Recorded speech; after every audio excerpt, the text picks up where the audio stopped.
Hello bachchon, let's see the question here. Question says that if the volumes of two cones are in the ratio 1:4 and their diameters are in the ratio 4:5, then the ratio of their height is.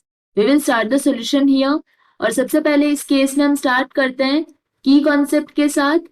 तो इस case के लिए की concept हो जाएगा formula of volume of cone. Volume of cone ये होता है 1/3 पाई आर स्क्वायर एच. आर यहाँ पे रिप्रेजेंट करता है रेडियस को और एच रिप्रेजेंट करता है हाइट को. इस केस के लिए बोला गया है दैट V1:V2 दो कोन के वॉल्यूम का रेशियो है 1:4. एंड नेक्स्ट यहाँ पे बोला गया है उनके डायमीटर का रेशियो.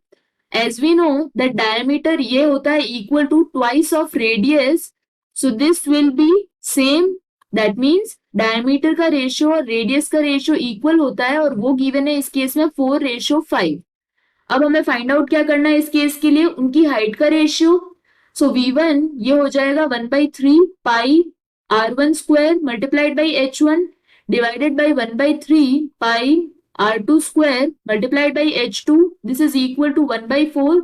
1/3 पाई से 1/3 पाई कैंसिल आउट हो जाएगा और R1 divided by R2 whole square multiplied by H1 divided by H2. So this is equal to 1/4.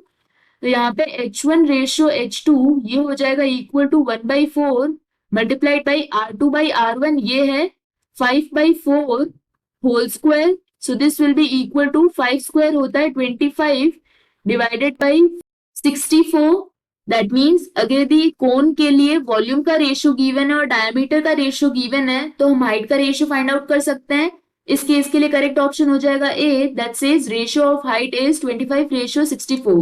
This is the final answer. I hope you understood the explanation. All the best.